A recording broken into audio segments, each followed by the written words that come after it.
Sejam todos bem-vindos ao canal Estudando a Doutrina Espírita, agora também no blog pessoal do Facebook, sob o título Moisés. Lá também colocamos os nossos vídeos para alcançar o maior número de pessoas que possam curtir a página e assim reproduzirem essa informação. As informações dos estudos que aqui nos propomos, da origem da doutrina espírita, de como Allan Kardec descobriu a existência dos seres imateriais ou incorpóreos, as inteligências, que são pessoas, e vem nos trazer o recado, a informação do que se consiste o mundo espiritual. É a filosofia espiritualista, baseada na observação, portanto, no método científico, com um caráter moral, gerando assim o entendimento desses valores para a busca do sentido lógico da vida no Evangelho de Nosso Senhor Jesus Cristo. Hoje vamos estudar a introdução número 6 do Livro dos Espíritos. Acompanhe aqui comigo, por favor. Conforme notamos acima, os próprios seres que se comunicam se designam a si mesmos pelo nome de espíritos ou gênios, declarando alguns, pelo menos, terem pertencido a homens que viveram na Terra. Eles compõem o mundo espiritual, como nós constituímos o mundo corporal durante a vida terrena. Então, observem que são os próprios indivíduos do mundo espiritual que estão relatando quem são, como eles preferem ser designados e o que eles têm para nos oferecer. Então, o que Kardec está fazendo aqui nessa introdução número 6? Ele vai resumir a doutrina que os espíritos de diversos graus apresentaram para ele nas suas perspectivas dos valores filosóficos e espiritualistas. Então ele escreve: vamos resumir em poucas palavras os pontos principais da doutrina espírita, que nos transmitiram, a fim de mais facilmente respondermos a certas objeções. Então, quais são elas? Deus é eterno, imutável, imaterial, único, onipotente, soberanamente justo e bom. Criou o universo que abrange todos os seres animados e inanimados, materiais e imateriais. Os seres materiais constituem o mundo visível ou corpóreo, e os seres imateriais o mundo invisível ou espírita, isto é, dos espíritos. Então, logo de cara aqui nós já estamos vendo que existe uma definição prática da ideia de Deus, o nosso Pai Celestial, como Criador de todas as coisas. Então, uma definição ampla de um ser que é a origem de tudo que existe no universo, que é Deus, que é o Pai Celestial, que é o doador da vida, que nos deu a existência e criou a tudo que existe, tanto material quanto imaterial. Eles continuam: o mundo espírita é o mundo normal, primitivo, eterno, pré-existente e sobrevivente a tudo. Então, o mundo espírita existe antes da formação do corpo físico, existe antes da existência do globo terrestre e dos mundos físicos. E mesmo com a destruição do corpo material e dos orbes, o mundo espírita continua existindo. Por isso que ele é sobrevivente a tudo. O mundo corporal é secundário. É um outro elemento. Poderia deixar de existir, ou não ter jamais existido, sem que por isso se alterasse a essência do mundo espírita. Os espíritos revestem temporariamente um invólucro material perecível, cuja destruição pela morte lhes restitui a liberdade. Então, o que está dizendo?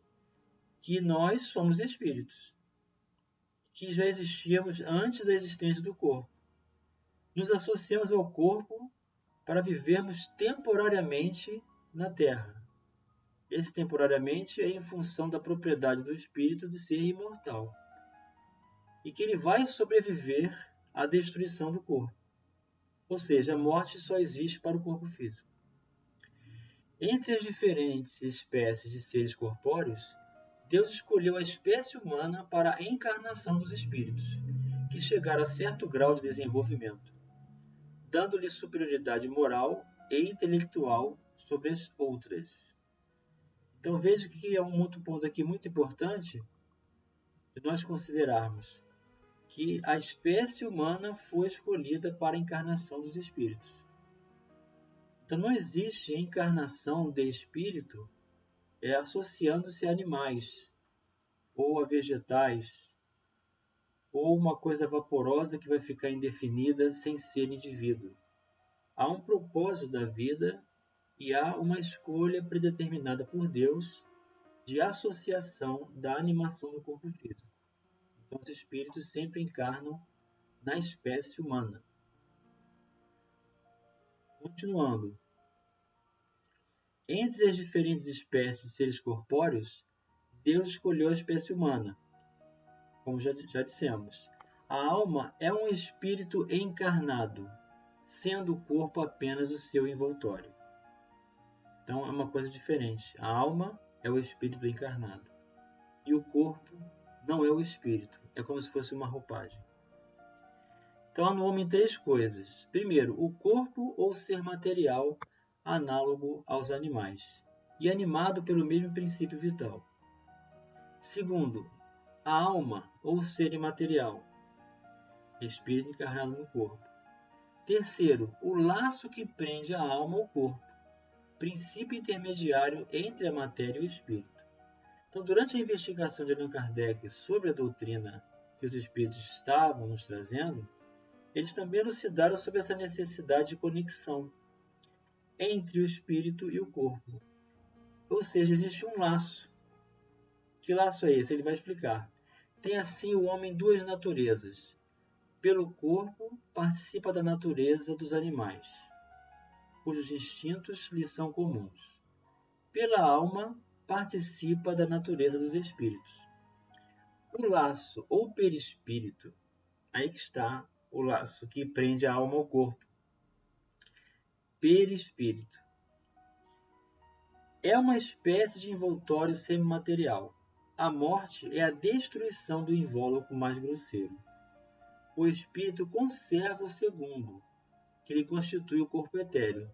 Ou seja, depois que nós nos desvencilhamos do corpo físico pela sua decrepitude e voltamos para o mundo espiritual, pelo fenômeno da desencarnação, o espírito, nós espíritos, continuamos com o perispírito, que é invisível para nós no estado normal, porém que pode tornar-se acidentalmente visível e mesmo tangível, como sucede no fenômeno das aparições.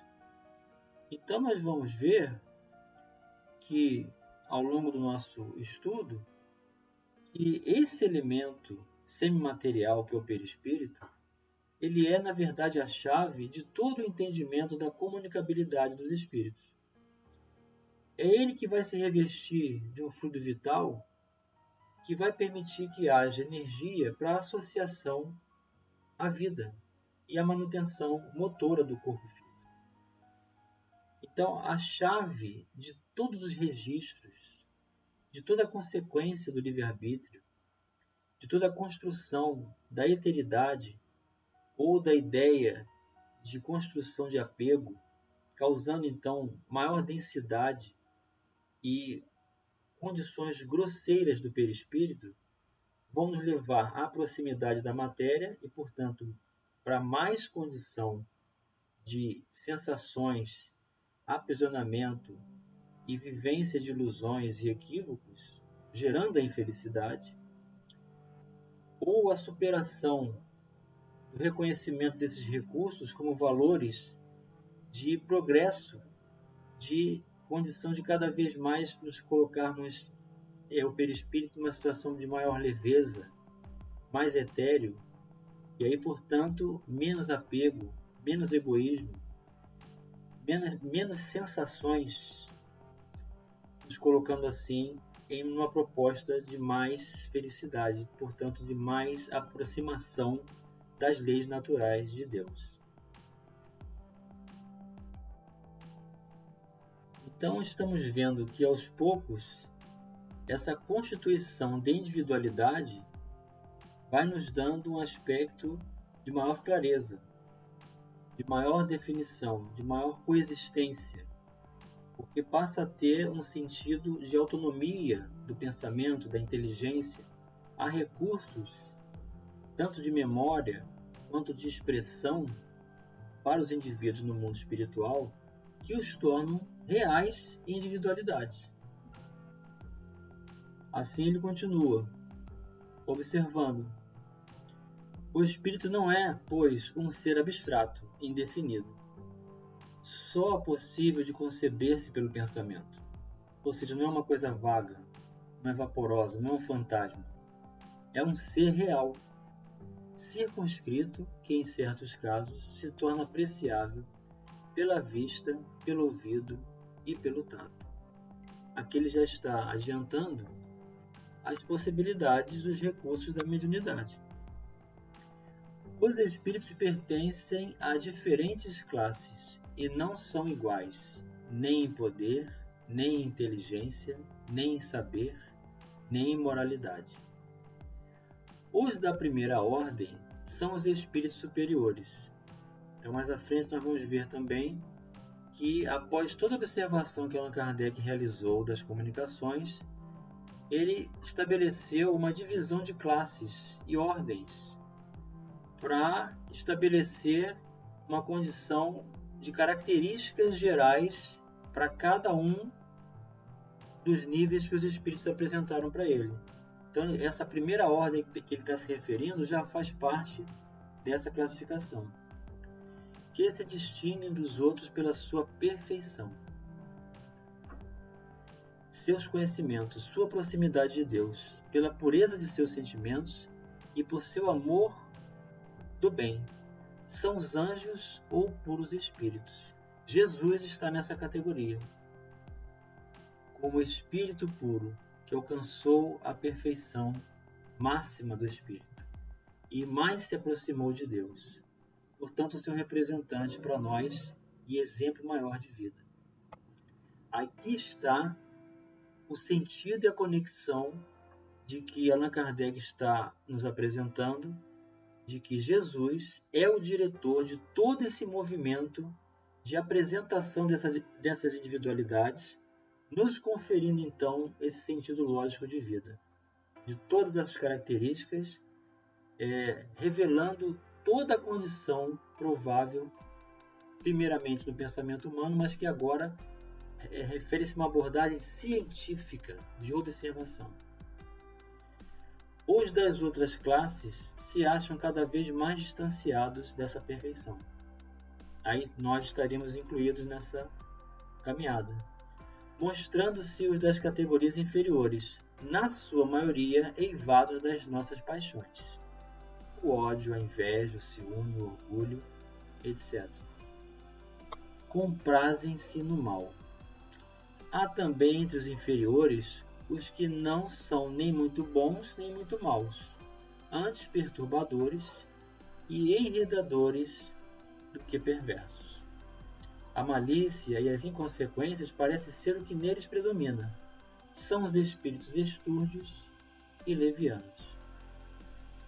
Então, o que Allan Kardec está nos ensinando aqui, acerca do que ele observou, de que existem diversos níveis de caráter, de inteligência, de tendência, de individualidade. Cada individualidade é um universo completo, na complexidade de toda a construção dos seus valores. Não existe ninguém exatamente igual a ninguém. E isso continua sendo observado no mundo dos espíritos. Então, não é porque vamos nos comunicar com os espíritos, com o mundo espiritual, que está garantido o contato com espíritos de natureza boa. Também os de natureza inferior imiscuem-se no processo do fenômeno. Então, daí a necessidade de buscarmos entendimento por essa ferramenta, buscarmos recursos no objetivo sério para atrairmos igualmente um recurso sério. Porque da intenção leviana, conectamos-nos com os da mesma condição.